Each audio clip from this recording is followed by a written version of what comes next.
All right. So for those of you who are in here to see how to enter the 2-year plan, I'm going to get started. If you're not in here but you'd want to network, you can certainly step out and do your networking in the hall. This is going to be boring for any of you who are not interested in the 2-year plan, but you're welcome to stay.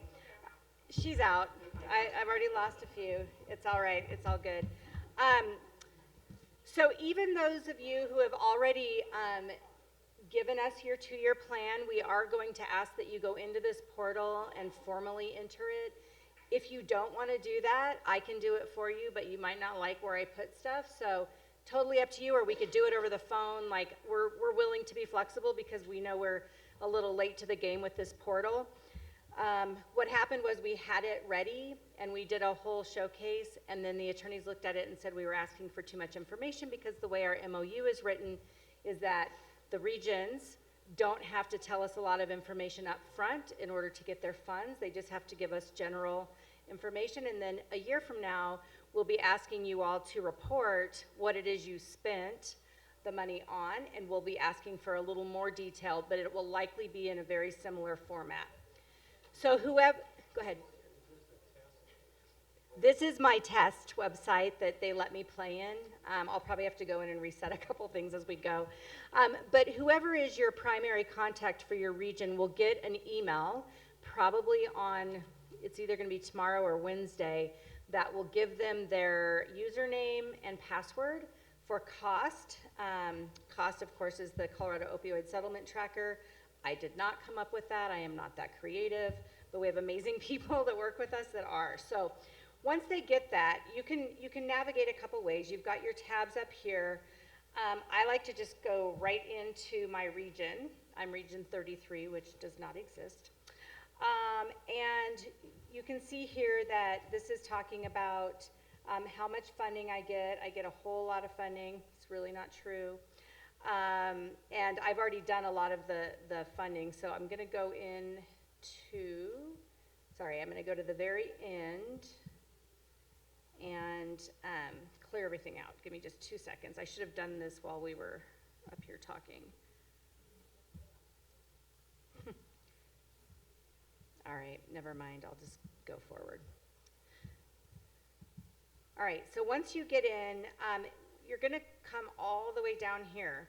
So down here, you're going to have 3 different kind of accordion categories. So treatment, once you click on that, you're going to go down and you're going to say, okay, let's see, criminal justice involved persons. We do have an area there. So you can see I went in and just randomly put $10,000 here. So we have the approved use and we have the description. If you look at Exhibit A, under treatment, under criminal justice involved persons, you will see all of these categories here. So everything that's in approved uses will be in here. If you have, well, let me show you first how to do that. So you just basically click on this little pencil and you type in your dollar amount that you're going to spend on that, and then it'll save it. And then if you want to do something that doesn't appear to be in these uses, but you're pretty sure it's approved, you can go up here and you can type in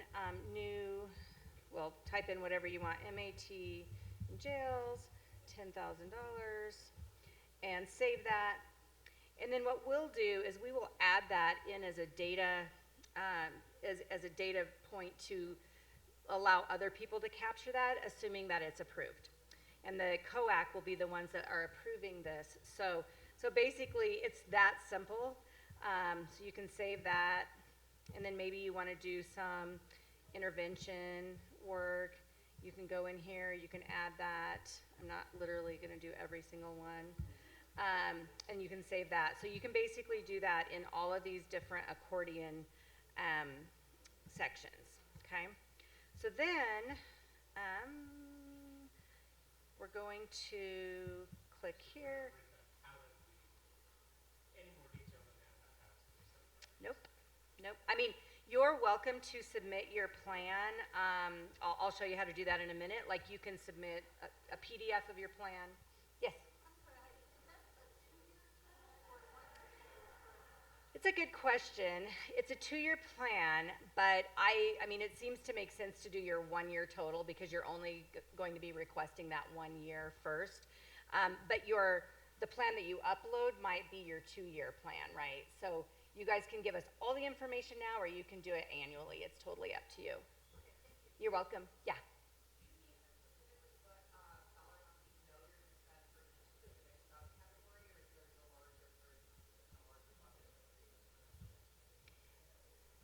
Well, we want you to let me go back to that. That's a good question. So the question was, do we need to break it down into the different uses, or, hold on, I have to get back there. They shouldn't let novices do this. Or can you just kind of do a broad number? I think that the best answer to that question, sorry, it's not letting me go back to that. So, if you're going to say treatment and then criminal affected persons, if you can find a category that kind of fits, like if you're saying MAT in jail, you'd want to kind of put it there. But if there's really a category that's not there, I just do a new use. So just try to match it as best you can, and then certainly call me if you just can't quite match it up. We can brainstorm that. But this is all really new for us as well. So just,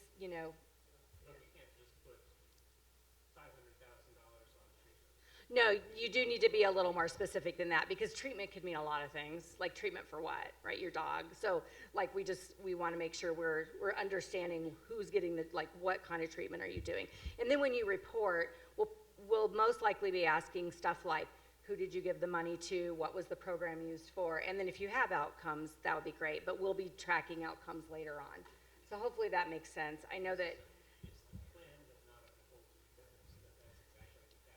Correct, it's the plan, but a lot of you all have received grants before, and you're like, I always go back to community development block grants because my background is local government, and you get those and you have this really great plan, and you have a nonprofit you're going to give money to, and then for some reason it doesn't work, and then you have to shift. So we're doing an amendment period about 6 months after, so it'll be like March, April, where you can actually go in and amend your plan and fix it. And if for some reason it doesn't end up getting spent the first year, you just report to us, we haven't spent it, here's the reason, but next year we'll spend it on this, right? So it's so flexible. The MOU was really created with local governments, and everybody, the consensus was make this easy, so that's what we did.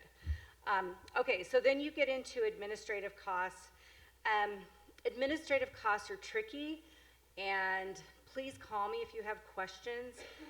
The way I'm viewing it, and this is not a legal opinion because I am not an attorney, but the way I'm viewing it is if you're a fiscal agent and you have somebody who's setting up the meetings, cutting checks, kind of that basic admin, you can't go over 10% on that.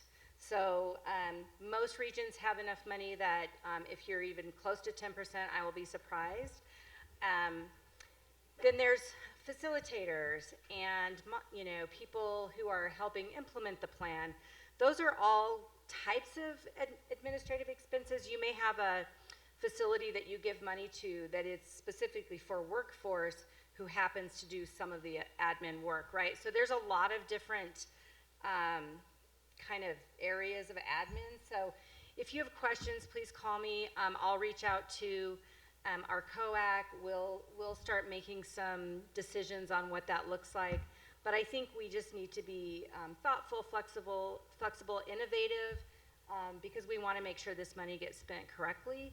We obviously don't want this money to just go to admin, right? That's the big key. So if you can just put in here $5,000 to the fiscal agent, and maybe, meeting agendas, whatever, whatever you want to do there. And then you're going to click here to submit it. This kind of just gives you an overview of what you picked. And I'm going to click here. I swear, it's really this simple. I'm going to click here to submit it. And then the next page, you can then upload your document there. So you can pop in your document, and you don't have to put a document in there, but I'm sure the COAC approving committee would love to see the document if you have it. And then you just click to submit the plan, and you're done. Now, here's what I was trying to get to earlier. You can retract it because you're like, oh crap, I forgot to put in prevention, right? And then you can just go back and start from the beginning. So it's really that simple. Doesn't mean that we don't want phone calls if you're struggling with something. Mesa did call me. She was just like missing one little like hover over and wasn't finding like the next step. So it's really that simple. Happy to kind of do this, with you all over the phone or whatever. So questions? Yes. Right here? Okay.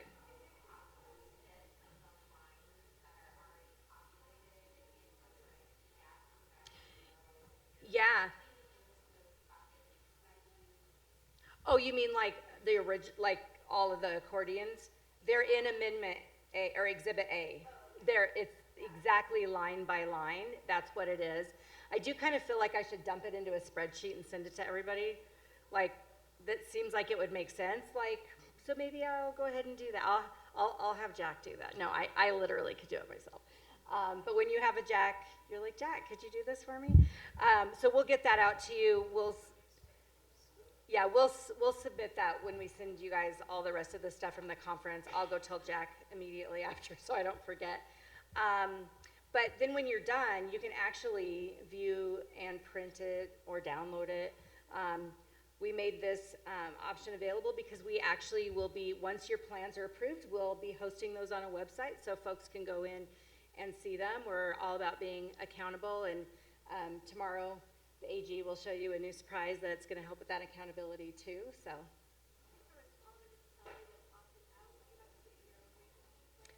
No, the only people who have to submit it to your plan are the actual regions. So when, if you're the fiscal agent for one of the regions, there's only 19 regions. It's either going to be you or somebody that's on your committee. But yeah, you don't have to do it if you're a municipality. Even if you, like, I'll pick on Thornton because that's my city. Thornton opted in to receiving their funds. They don't have to give us any kind of plan. They're just going to get those funds. But they do have to report a year later what they spent the money on. If you've opted out, you don't have to do anything unless just show up at your regional meetings and make sure your municipality is represented, but you don't have to do anything. There's no reporting. So, yeah. Yes. Yes.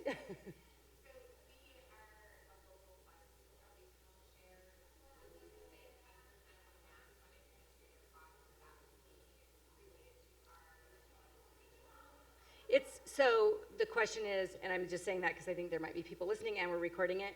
So the question is, if we have regional funds, but some of our municipalities opted in, what's the admin? It's 10% of the total.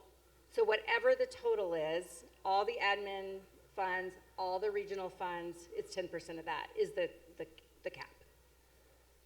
Okay. Steve. Have you guys, how are the other regions and jurisdictions kind of tracking the big picture? I understand.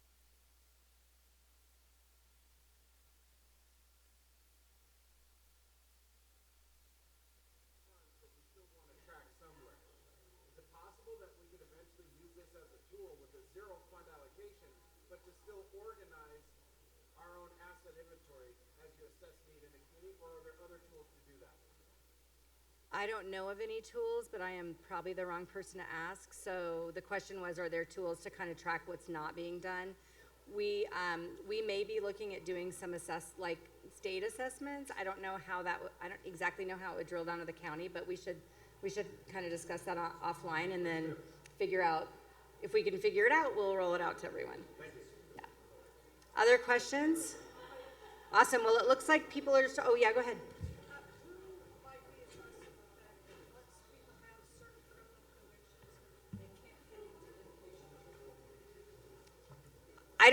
I don't know who will be doing that. That's probably more like CDPHE. It's a little bit out of our realm, but we are going to be working a little bit in that reentry space. So it could just be like a whole state collaboration, but we're just not there yet because we're just now rolling out these funds.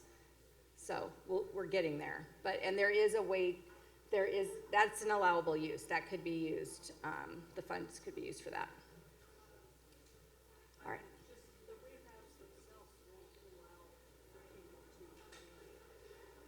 Yeah. Okay, I'm gonna step away, and I think, do we have a few more minutes before people come in? Okay, awesome. If you guys have questions, just grab me later. I'm happy to help. Thanks, everyone. It'll just be about 3 to 5 more minutes before our next session. Thanks.